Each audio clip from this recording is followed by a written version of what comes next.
Hello everyone, my name is Akmaral Kengeskızı and today we are continue our present simple. Бүгін present simple'ды жалғастырамыз. Present simple'ды оның алда болымды сөйлемді жасауды үйрендік, көп практика жасадық, иә. Енді бүгінгі біз болымсыз сөйлемді үйренеміз, яғни оның алда мен ойнаймын, мен ішемін, мен жеймін, мен білемін деген болса, бүгін керісінше мен білмеймін, мен ойнамаймын, мен ішпеймін деген сияқтыны өтеміз. Енді мен болымсыз сөйлемді екі бөліп істедім сіздерге, чтобы ми қорыту үшін, иә. Біріншісі I, you, we, they сөзінен кейін бізде do not, менімен бірге қайталаңыздар, do not, немесе қысқартылған формасы don't. Мына сөзге өтініш қараңыздар, don't емес, don't емес. Көбі бәрі don't деп айтады. Жоқ, don't емес, бұл don't, окей? Do not қысқартылғаны don't. Мысалға кеттік, болымсыз сөйлем. I play football. Мен футбол ойнаймын. Мысалы, I play guitar. I play домбыра, да? Мен домбыра ойнаймын деген сияқты. Енді мен ойнамаймын, ағылшынша болады. I don't біздің етістіктің алдында тұрады. Яғни, қазақ тілінде ойнамаймын деп бірге сөзбен тұраса, бұл деген етістіктің алдында тұрады, don't деген. I don't play football. Мен футбол ойнамаймын. Келесі кеттік. Сен футбол ойнайсың, мысалға делік айтақшы. You play football. Сен футбол ойнайсың. Сен футбол ойнамайсың, болады you don't play football. Түсінікті ғой, иә? Өте оңай. Келесі кеттік. We go swimming. Go swimming. Білмесеңіздер жазуыңыздар, жүзуге бару. Жүзуге, яғни бассейнге бару деген сияқты, да? We go swimming. Біз жүзуге барамыз. Біз бармаймыз, болады we don't go swimming. Біз жүзуге бармаймыз деген. Don't go-дің алдына шығып кетеді. Келесі. They watch TV. Олар теледидар қарайды. Олар теледидар қарамайды, болады they don't watch TV. Олар теледидар қарамайды деп аударылады. Келесі кеттік. I help my mom. Мен анама help жазуыңыздар көмектесемін. Мен анама көмектесемін. Мен анама көмектеспеймін, болады I don't help my mom. Мен анама көмектеспеймін. Енді келесі кеттік. Давайте былай айта. Мен досыма көмектесемін. I help my дос ағылшынша friend. I help my friend. Мен досыма көмектесемін. Мен досыма көмектеспеймін. I don't help my friend. Мен досыма көмектеспеймін. Мен әдейі келесі сөйлемнің несін болымсызын ашпай отырмын. Қараңыздар. Мен бірге оқыңыздар. You visit your grandma. You visit your grandma. Сен әжеңе қонаққа барасың. Visit бұл go-дің несі синонимі, бірақ та бұл кішкене көп мағына білдіреді. Visit навещать, навестить, бару, қонаққа бару, кіріп шығу деген сияқты мағынаны білдіреді.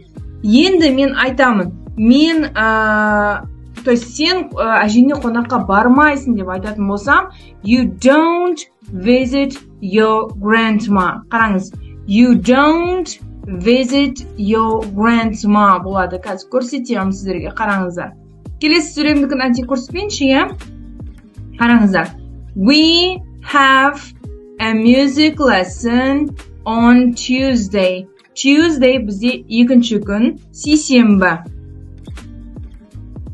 We have a music lesson on Tuesday аударылады. Бізде сейсенбі күні музыка сабағы бар. Lesson ағылшын тілінде сабақ деп аударылады. Music музыка, ән сабағы. Мысалы айтайық, бізде математика сабағы бар. We have a математика, иә?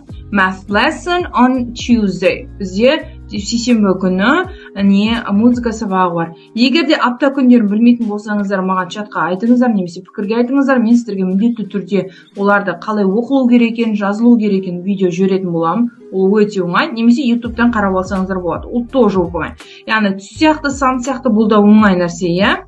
Енді кеттік айтайық. бізде сейсенбі күні бізде музыка пәні жоқ, музыка сабағы жоқ. Болады we'дан кейін don't қоямыз. We don't have a music lesson on Tuesday. Бізде сейсенбі күні музыка сабағы жоқ деген. Оңай ғой, түсінікті ғой. Дәл осындай қылып өздеріңіз сөйлеп құрастырып үйде деген сөйлей беріңіздер, окей? Кеттік енді бізде негатив, бізде he, she, it, бағана I, you, we, they'дан кейін айттық қой. Енді үшінші адамды айтсақшы, яғни Айдос, Талғар, Жамбота деп айтсақшы, үшінші адамды айтсақ. He, she, it-тан кейін біз қоямыз doesn't. Doesn't бана do деген сөз бар ғой, соған es жалғағандағы. Помните, біз айттық he, she, it-тан кейін бізде етістікке s жалғау жалғанады. Мында көмекші етістікке жалған түрде does деп. Does not қысқартылғаны doesn't. Етістікке ештеңе жалғанбайды. Бағана s жалғау жалғанады дедім ба? Енді мұнда жалған кетті, міне тұр уже doesn't-та. Етістікке уже екінші рет тағы жалғамаймыз, ол күйінде тұра береді ол деген. Мысалы кеттік, мен деген әдейі болымды сөйлеммен болымсыз сөйлемді екеуін қатар қойып қойдым да, сіздерге көрсетіп отырмын. Мысалы, he goes to school, ол мектепке барады. He goes, көріп тұрсыздар ғой да, es жалғауы жалғанып тұр. Енді ол бармайды, болады he doesn't go. He doesn't go to school, ол мектепке бармайды. Келесі кеттік, she does homework. She does homework. Ол үй жұмысын істейді. Енді істемейді. Енді қараңыздар. Not do деген, істеу деген етістікті қызмен атқарып тұр. Бізде болады she doesn't. Мына көмекші етістігіміз. Бұл істеу деген мағынаны білдірмейді. Сондықтан she doesn't. И бізге істеу деген сөз керек. Do-ды тағы айтамыз. She doesn't do homework. Ол үй жұмысын істемейді. Doesn't-тан кейін және don't-тан кейін міндетті түрде етістік болу керек. Міндетті түрде. She doesn't homework. I don't football деп ешқашанда айтпаймыз. Одан кейін doesn't етістік болу керек. Түсінікті ғой? Next, my mom paints. Менің анам сурет салады. Именно paints алдында айттым. Немен гуашпен, акварельмен салған кезде да, краскымен, былайынан отырып краскымен салған кезде, вот соны айтамыз, my mom paints деп айтамыз, иә?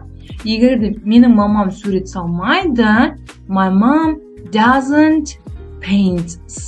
Жалғауы түсіп қалды. Болды, түң жоқ мына жерде. Енді менің сөйлеп отырған неме произношениеме де қараңыздар. Бірге қайталап отырыңыздар. Кино қарап отқан жоқсыздар, тағы да айтайын. Қызықты бір нәрсе қарап отқан жоқсыз. Сіздер дамып жатырсыздар. Өздеріңіздің біліміңізге инвестиция құйып жатырсыздар. Сондықтан мен бірге қараймыз. Мен бірге жұмыстанамыз. Кеттік ары қарай. My brother reads a book.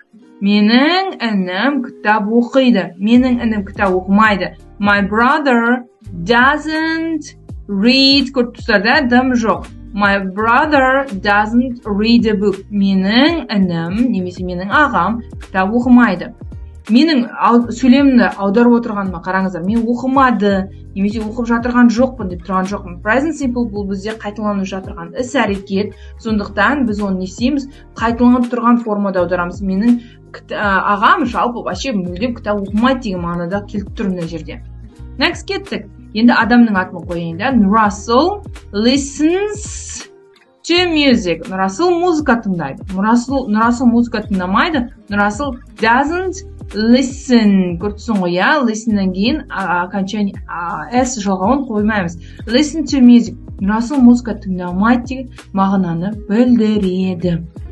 Түсінікті ма? Тақырып түсінікті ма? Түсінбеген жерлеріңіз болса, міндетті түрде сұраңыздар, ұялмаңыздар. Тірі адам құсап та, мен сіздерге ұрып атқан жоқпын, сіздерге білімімді беріп атым, шынайы түрде бөлісіп атым. Давайте практика жасаңыздар. Мен бұлай сөйлем құрастырдым, дұрыс па? Мен бұлай деп айтқым келіп тұр, қалай айтсам болады? Қазір мен барда пайдаланып алыңыздар.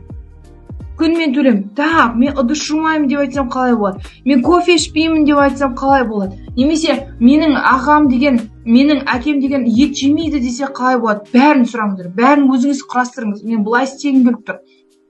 Там айтайық, менің жігітім темекі шекпейді, ішпейді дегенді қалай айтамыз?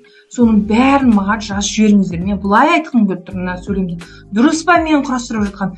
Тіріліңіздер, ояныңыздар, сұраныңыздар, дамыңыздар. Инвестиция қойдыңыздар ма, тыпыршықтап, тырналап болса да менен бәрін сұрап, таңғы 1 болсын, түнгі 1 болсын, таңғы 6 болсын, бәрібір менен сұраңыздар, окей? So, see ya. Bye-bye.